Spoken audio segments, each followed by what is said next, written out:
Joining me now, former Republican presidential candidate and pastor Mike Huckabee, social commentator Nancy Giles, and MSNBC's senior campaign correspondent Tucker Carlson. Nancy, he says this is an attack on the black church. Well, number one, Reverend Jeremiah Wright represents the black church about as much as Warren Jeffs represents the white church. Okay, number one, there is no one black church. And this is, maybe in a way, he's helping people understand that. And by his absurd, crazy, self-involved, egomaniacal statements, he's showing a lot of people how very different Barack Obama is from him. I totally agree with Mike Huckabee.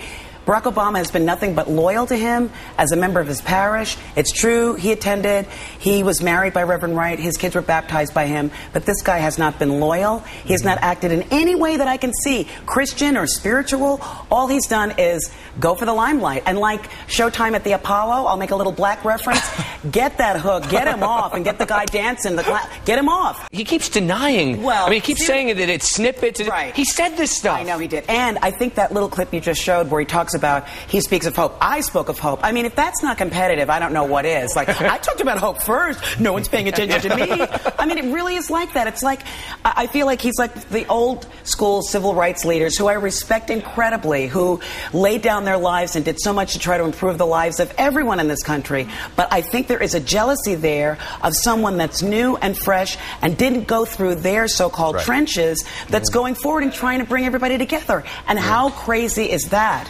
If both President Bush and John McCain said that if the Iraqi government said, we're ready for the United States to leave, they would leave, what more is there to discuss? What is the definition of success in Iraq? First, it was to go in for weapons of mass destruction. They weren't there. Then it was to topple Saddam Hussein. We did. And then it was to help establish a democratic government. We did. I mean, I tell you what really burns me, Joy. I hate when people, and I've heard a lot of politicians say this, that we have to win this war. Number one, I don't know what war we're really talking about, and I don't understand the fact that the Army and all of our troops have done a terrific job. Whether they come home now or after we've quote unquote won, what does victory means mean? They've done everything we've asked them to, and the bar keeps changing about what's success. I have had it with people calling a black man that is smart, arrogant. I tell you, it offends me down to my core. John McCain threw down the gauntlet. You gotta go. Why haven't you gone to Iraq? Go to Iraq. He's out there. He's not trying to represent himself as the president of the United States. He's not.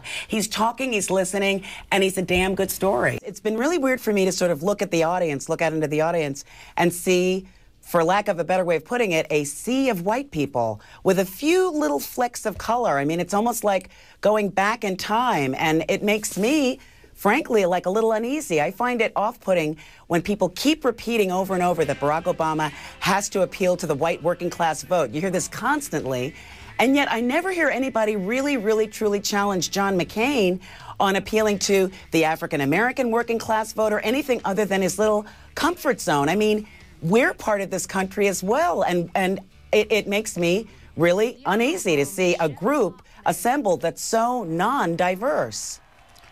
Paul Rykov, who heads a group called Iraq and Afghani Vets, he was talking about how John McCain, of all people, is in a real position to talk about veterans' issues, like what it's like to be tortured. He even admitted while he was tortured that he gave false information. Why hasn't he come out against torture? Why hasn't he really supported veterans' issues like mental health care and post-traumatic stress funding and housing for veterans? He just sort of says he supports vets, but if people take the time and really look at his record, they're going to see that he's not really been supportive of veterans. And that really hurts my heart, because you would think his experiences in Vietnam could really mean something if he brings that experience back and follows it up with the kind of votes that he takes. Well, I think clearly she's a pick to appeal to that part of the party. I mean, I am stumped as to why else he would choose her. And you know, that's a big, important decision for him to make, a very presidential type of decision. And to basically choose someone for her appeal to a special interest group with a very thin resume and all kinds of other problems is, I think, nothing short of bizarre. There's a whole other part of the party that was more moderate that McCain used to be a part of that really cemented his maverick status. and he's run completely away from them and completely towards this one little part of the party that demands a constitutional ban on abortion and, you know, just across the line, just these very extremist views. So I'm very worried about all of that. Nancy, what do you make of it? Thanks, Larry. I totally disagree, although with all due respect to Bay, this is kind of like a reverse Tawana Brawley situation. And I think that the fact that the young girl, although she is clearly disturbed, said that it was a black man that attacked her, definitely casts a racial pallor over the whole thing. And again, it goes back to John McCain's sense of judgment and who is vetting the people that he's talking to.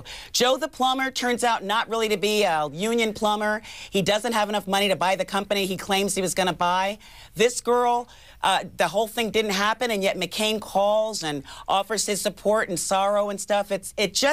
It keeps going back to a lack of judgment. Well, in 2 words, perky but dangerous. I mean, with a little wink and a smile, she basically said, and I'd like to expand the vice presidential powers, even bigger than what Cheney had. It sounded like she was repeating things that were scripted. I mean, she kept saying maverick, maverick, maverick, change, change, change, wink, wink, wink. That's not really, that's like parroting. That's not, and I was offended, frankly, by her coming out in the very beginning, sort of smiling to Gwen Ifill and Americans, saying, I'm not really going to answer any of the questions that I don't want to. I'm just going to do what I want. TV commentator Nancy Giles, Ari Melber of The Nation magazine, and psychiatrist Dr. Janet Taylor are here. Good morning to all of you. Good morning. Good morning. Nancy, I want to start with you. Why are we so drawn to this election? We're almost obsessed with it. Well, I think Willie Geist made a really good point. It is like a relationship. This has become kind of a combination. Luke and Laura from General Hospital, one of those huge seismic pop culture events, with a little Who Shot JR, and almost the excitement of American Idol, because everybody has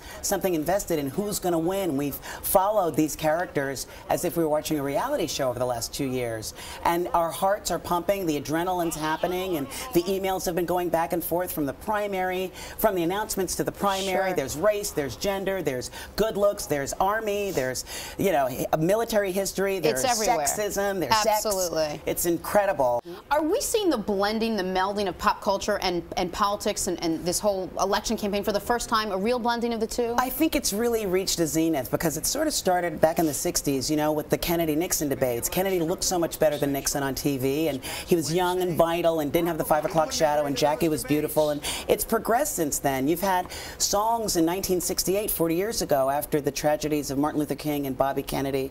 We had that Abraham, Martin, and John. We've got the new Yes We Can video with Obama and stuff, and again, you've got these great characters, the 2 young daughters, the beautiful wife with Michelle, McCain's POW history, Sarah Palin, who is she, the Moose. Joining us now in New York is our panel with Nancy Giles, social commentator and performer, a contributor to the CBS News Sunday Morning. Well, this whole program tonight has been a kind of love fest for Michelle, and everybody seems to agree with everybody else. Are you on that same bandwagon? I'm sorry to say I am, Larry. I think that she's magnificent. Nancy, you must gather that the security must be incredible. Oh, my gosh, sure. It seems like all the parameters are covered. And, you know, I did see Barack Obama speak back in January of last year, and I was really struck by the Secret Service and how they stay around him and how aware they are of everything that's going on.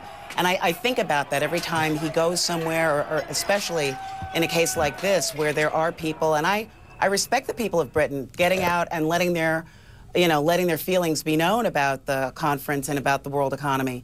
But I do have this little worry. I want to make sure that he and Michelle are covered and everything stays calm and cool and collected. Nancy, don't you think it's been extraordinary? I was going to say that I think it's like a color awareness, even more than a color blindness, because look at Michelle and Barack's background. They both came from working class families. They went to predominantly white colleges. They know how to handle themselves in all kinds of different environments. And I think it's really inspiring. I think it's inspiring to the people of color all over the world.